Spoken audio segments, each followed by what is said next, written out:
Thank you for joining me today for this session on unlocking the circular economy through material passports. The intention of this session is it's fairly introductory. We are going to do the basics of what material passports are and the roles that they can play in a circular economy. And I'm going to use some examples of real-world applications throughout the presentation. So first of all, what are material passports? This is one of the key challenges when we come to the idea of material passports. At the moment, we do not have a single unified definition of what material passports are. The idea of the concept of material passports has been emerging over the past 10 years, but we don't have one definition yet. So I've brought together a few different definitions to share with you today. So the first one I wanted to share was from the Buildings as Material Banks project. So this was the project that really started to gain the popularity of the idea of material passports. And though it did finish over 5 years ago, this project said that material passports are a one-stop shop for material information, and that they are sets of data that describe defined characteristics of the materials within products and give them value for recovery and reuse. More recently, the UK GBC has also tried to help us understand more about what these are, and they've defined material, building, or product passports as instruments that can offer a platform and repository for storing, linking, and providing relevant information to actors across the value chain. They say that essentially they have the possibility to store information on materials, carbon and environmental impacts, material health and safety, demountability, warranties, and certifications all in one place. Another definition has come from the Global Alliance for Buildings and Construction, and this is looking at a building passport. This organization says that a building passport is a whole life cycle repository of building information. It covers a building's administrative documentation, as well as data regarding its plot, location, technical and functional characteristics, and environmental, social, and financial performance. So quite a wide scope. And it says in its fully digital realization, the building passport acts as a single point of input, access, and visualization of all the information associated with buildings. So as you can see, those three definitions I've presented, they are quite different, but there are common themes throughout all of them. What they all focus on is providing a digital identity. They are predominantly focused on preserving the value of materials and products for the future, but they can also store a wide range of other data and information. And there's a common thread about the material passport being like the single consolidated source and repository for this information.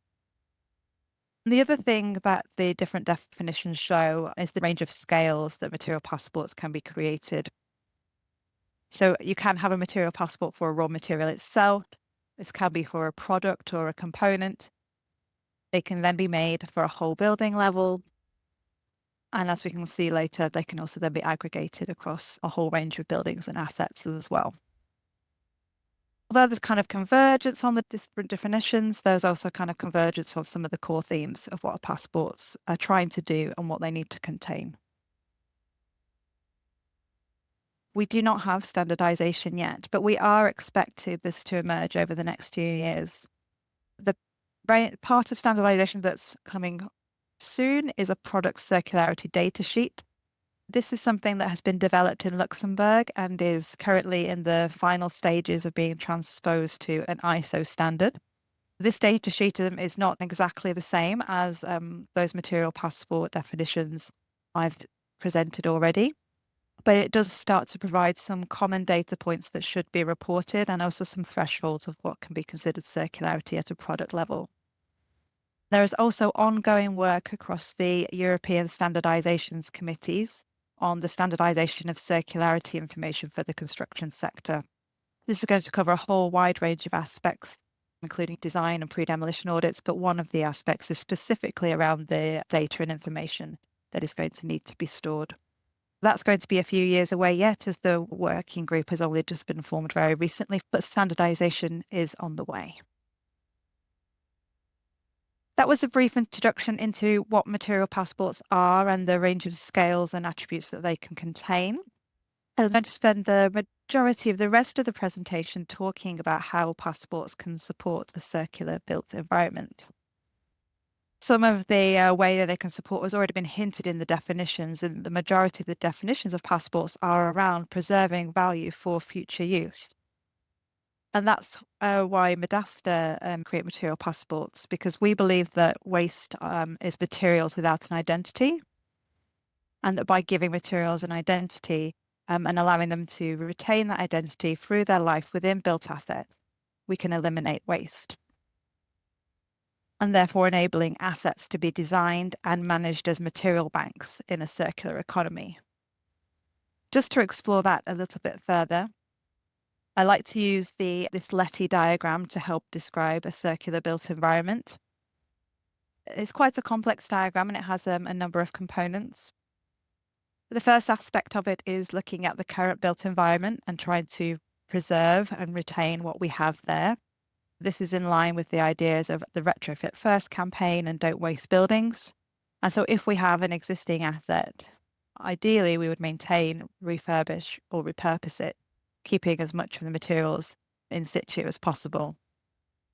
Only at that point do we then start to think about materials that might be coming out of that existing asset or new materials that are required for part of a redevelopment. After those first three hierarchies of design, the final two that Letty outline are deconstructing for reuse and remanufacturing, reprocessing, recycling or composting, with the ultimate aim closing the loop of materials. We're all aware that doing those 5 steps now can be quite challenging for a whole range of reasons. That's why there's the 2 parts of the diagram. So we should be designing in now. So anything new that we design and create, whether that's an adaptation to an existing building or a completely new built asset, if we can design with these 5 principles in mind from the start, it's going to make realizing them much easier in the future. And that's where the idea of material passports comes in terms of enabling a long life and future reuse. One of the key barriers to enhanced circularity within the built environment today is not knowing what is in an existing asset when it comes to a point of demolition or deconstruction. By capturing that information at any point in the life cycle, but usually most efficiently at the point of a development or redevelopment, we can then make it much easier to make decisions around refurbishment or reuse when we get to that point. And some of the data and information that can be contained within a material passport that can help with that are things like warranties, specifications or test certificates for the products and materials, maintenance requirements to enable their long life, disassembly instructions to help them be extracted easily and efficiently, and even where available information on take-back schemes or recovery schemes, potentially even directly back to the manufacturer, really closing the loop on the materials. An example from this, the Netherlands, was a new headquarters for Triodos Bank. One of the key aspects for the design for the new bank was future reuse, with the intention of preserving the value of materials. This was one of the buildings that had a full digital passport using the Madaster platform. The building was designed for disassembly as a design approach as well, and then all of the materials that were used were catalogued and recorded by the main contractor to create a full digital passport for the asset. This was appealing to the owner, who was an ethical bank, that they liked the idea of seeing a balance sheet of their asset as well as their normal kind of financial balance sheets. And it was a joint venture development with Edge Technologies, and they said that they were happy because once the building is demolished, we can demount all the materials and create a source of materials instead, a source of material waste. There are a couple of examples emerging from Europe now where the very earliest material passported buildings have come to their end of life, usually because they were designed intentionally as temporary or short life buildings. And there are examples where the demolition or deconstruction process has actually been net positive. So rather than having to pay for the building to be demolished, actually the client or the owner has been paid for the building to be demolished because of the value that are within the materials and the fact that that value could be evidenced through the use of material passports. That's the vision we are all heading towards. The idea of preserving this information during the design and construction process to enable the retention of future value. But the other reason that we are increasingly seeing is actually supporting the circular design and specification process as well. So that's in terms of what materials are coming in and also demonstrating those design strategies to show that circularity has been considered. They're just a couple of the aspects that the material passports can capture to help support these processes. They almost always will capture the provenance of the materials. That can be both which manufacturer made it and the manufacturing location, but also the KPIs in terms of was it already recycled or have a recycled component? Was it already reused and reclaimed? Or was it from a sustainable, renewable source? So passports can often capture those KPIs to help monitor design and construction decisions. They can also have KPIs on the recovery potential. So what proportion of the design is recoverable, which proportion of it is recoverable for reuse. And some passport systems also allow for the assessment of a detachability KPI as well. So this is very much around the data points rather than the information that's collected. But this really responds to that idea of what you monitor, you can manage. So by bringing together the passport information at an asset level during the design process, you can then make decisions to optimize the design for circularity, and whether that's in the materials that you're bringing in or whether it's in the design you're creating and the future recoverability of that. A couple of examples of how this is already being used here in the UK. First, British Land made a passport for the shell and core of One Broadgate during the design phase. This helped get the BREEAM credit, but also Matt from British Land has said that through the process of creating a passport, it's helped improve the way that teams are thinking and designing for longevity because they're asking the design teams to capture data and think about the future in a different way. So that really reinforces the process of creating a passport is actually positively influencing the design decisions. We have a similar story from Koba, who are an innovative workplace developer. They're creating material passports for the fit outs of their workplaces. And they find them beneficial for two reasons. Firstly, it helps them iteratively improve their circularity. So again, they have done the passport early on in the design phase, and they are using the passports to monitor how that gets implemented into the finished construction. And they're also looking to use the passports to communicate this information to their customers who are ultimately their tenants. And then moving on to a third way that passports can support a circular built environment. This is stepping away from either an individual product or an individual asset and starting to look at the whole built environment stock. Passports can support strategic infrastructure planning.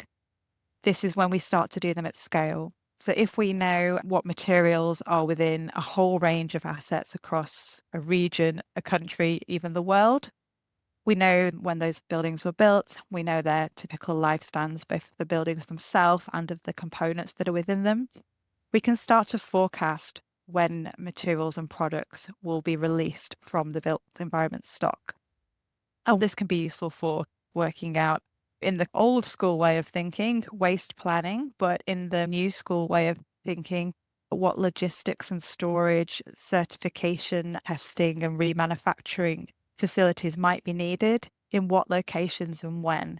This can be useful on a slightly more granular scale if you're thinking about a manufacturer. If they know where their product is, they can start to plan, and when it might be available, they can start to plan for a take-back scheme and a recycling scheme, work out where to put the collection hubs, where to put the reprocessing facilities, for example. An example of where this idea is being used is in the city of Heidelberg. They set out to be the first city to apply the urban mining principle. This was linked to their goals around climate change and wanting to be climate neutral and being aware that climate neutrality wasn't just to do with the operational energy use of their buildings, but also the materials that were used to construct it. And we have this nice quote from the deputy mayor. describing what they're hoping to achieve through doing material passporting at scale. And he said that in the future, the register will show what materials have been installed in what quality and quantity. And this information can then be used, for example, to plan deposit sites and processing areas effectively, thus promoting regional value creation with regional supply chains and new business models. This will reduce dependence on imported raw materials and long transport routes. I think what's really great and interesting about this quote is stemmed from some of the environmental impacts, but it's also really highlighting the potential social impacts that more circular use of materials can have in terms of the local and regional businesses and supply chains. That concludes the summary of the different ways that material passports can support a circular built environment. Madaster is a platform that can help efficiently create material passports for buildings and also then aggregate these across a whole portfolio of assets. And we can then help you use this information to unlock a range of insights, both environmental and financial, which can support either data-driven decision making or reporting against a variety of compliance requirements.